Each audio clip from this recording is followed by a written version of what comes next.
ఒకప్పటి స్టార్ హీరోల కుమారులు చాలా మంది ఇండస్ట్రీలోకి వచ్చి ప్రస్తుతం స్టార్ హీరోలుగా రాణిస్తున్నారు. కానీ ఒకప్పటి స్టార్ హీరోల కూతుళ్ళు మాత్రం ఇండస్ట్రీలోకి వచ్చింది తక్కువ మందే. అలా వచ్చిన వారిలో స్టార్ హీరోయిన్లుగా ఎదిగిన వాళ్ళైతే ఒకరు ఇద్దరు మాత్రమే ఉన్నారు. ఈ నేపథ్యంలోనే మెగా డాటర్ నిహారిక సైతం హీరోయిన్గా ఇండస్ట్రీలోకి అడుగుపెట్టారు. నాగబాబు కూతురుగా, మెగాస్టార్ తమ్ముడి కూతురిగా వచ్చిన నిహారిక 2016లో ఒక మనసు సినిమాతో ఇండస్ట్రీలోకి అడుగుపెట్టారు. సినిమా హిట్ అవ్వలేదు, కానీ నిహారిక నటనకు మంచి మార్కులు పడ్డాయి. ఆ తర్వాత హ్యాపీ ఎండింగ్, సూర్యకాంతం సినిమాల్లో నటించిన నిరాశే మిగిలింది. అయితే ఇప్పుడు మళ్ళీ నిహారిక సినిమాల్లోకి రీ ఎంట్రీ ఇవ్వబోతున్నట్టు ప్రకటించింది. అసలు నిహారిక సినిమాలకు ఎందుకు దూరం అయింది? ఒకవేళ ఎంట్రీ ఇస్తే ఈసారైనా సక్సెస్ అవుతుందా లేదా అనేది ఈ వీడియోలో క్లియర్గా చూద్దాం. కొన్నిసార్లు తీసుకునే తొందరపాటు నిర్ణయాలు జీవితాన్ని అయోమయంలోకి నెట్టేస్తూ ఉంటాయి. నిహారిక జీవితాన్ని పరిశీలించినా అలానే జరిగినట్టు కనిపిస్తోంది. మెగా ఫ్యామిలీ నుండి ఒక్కొక్కరుగా వారసులు హీరోలుగా ఎంట్రీ ఇచ్చి సక్సెస్ అవుతున్న సమయంలో నిహారిక ఇండస్ట్రీలోకి ఎంట్రీ ఇచ్చి అందరినీ ఆశ్చర్యపరిచింది. మొదటి ఢీ షో యాంకర్గా బుల్లితెరకు పరిచయం అవ్వగా నిహారిక చలాకీతనానికి, ఆమె మాటల తీరుకి ప్రేక్షకులు ఫిదా అయ్యారు.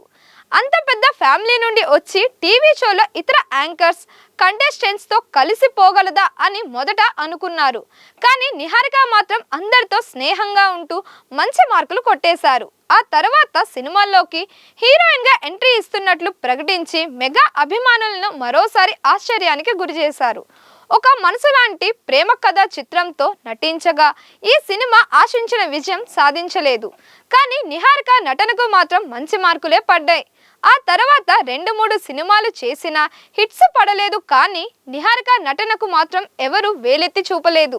అలా సినిమాలు చేస్తున్న సమయంలోనే కుటుంబ సభ్యులు చూసిన చైతన్య జొన్నలగడ్డ అనే అబ్బాయిని వివాహం చేసుకుంది. అయితే ఆ వివాహం 3 నెలల ముచ్చటగానే నిలిచింది. పెళ్లి తర్వాత సినిమాల్లో నటించును అంటూ నిహారిక సంచలన ప్రకటన చేసింది. అంతేకాకుండా నటన నుండి నిర్మాణం వైపు అడుగులు వేసింది. పింక్ ఎలిఫెంట్ పిక్చర్స్ అనే నిర్మాణ సంస్థను ప్రారంభించి సంగీత శోభన్ ప్రధాన పాత్రలో ఒక చిన్న ఫ్యామిలీ స్టోరీ వెబ్ సిరీస్ను నిర్మించింది. ఈ వెబ్ సిరీస్కు ప్రేక్షకుల నుంచి మంచి ఆదరణ లభించింది. ఆ తర్వాత కమిటీ కుర్రాళ్ళు అనే యూత్ఫుల్ ఎంటర్టైనర్ను నిర్మించగా అది థియేటర్లో విడుదలై భారీ విజయాన్ని అందుకుంది. తాజాగా నిహారిక రాకాస చిత్రాన్ని నిర్మించింది. ఇందులో సంగీత శోభన్ ప్రధాన పాత్రల్లో నటించాడు. ఈ మూవీని ఏప్రిల్ 3న విడుదల చేయనున్నట్లు ప్రకటించారు. ప్రస్తుతం మూవీ యూనిట్ పెద్ద ఎత్తున ప్రమోషన్ కార్యక్రమాలను నిర్వహిస్తోంది. ఈ సందర్భంగా ఓ ఇంటర్వ్యూలో మాట్లాడుతూ నిహారిక కీలక వ్యాఖ్యలు చేసింది. ఈ మధ్య కాలంలో కుటుంబంతో కలిసి చూసే విధంగా సినిమాలు తక్కువగా వస్తున్నాయని, రాకాస చిత్రాన్ని మాత్రం ఫ్యామిలీ అంతా కలిసి చూసేలా రూపొందించామని చెప్పుకొచ్చింది. ఈ క్రమంలో యాంకర్, మీరు ఇప్పటి వరకు హీరోయిన్గా ఎన్నో సినిమాలు చేశారు, కానీ ప్రస్తుతం నటనకు దూరంగా ఉన్నారు. మళ్ళీ హీరోయిన్గా రీ ఎంట్రీ ఇచ్చే అవకాశం ఉందా అని ప్రశ్నించారు.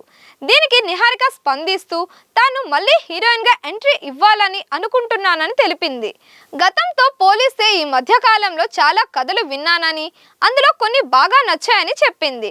2027లో హీరోయిన్గా రీ ఎంట్రీ ఇచ్చే అవకాశాలు ఉన్నాయని ఈ ముద్దుగుమ్మ వెల్లడించింది. అయితే రీ ఎంట్రీ ఇస్తే తప్పులేదు, కానీ ఈసారి మాత్రం గతంలో మాదిరిగా మధ్యలోనే నటనకు వదిలేస్తా అనే ప్రకటనలు చేయకుండా కంటిన్యూగా సినిమాలు చేస్తే ఏదో ఒక రోజు మెగా బ్యూటీ సక్సెస్ అవడం పక్కా.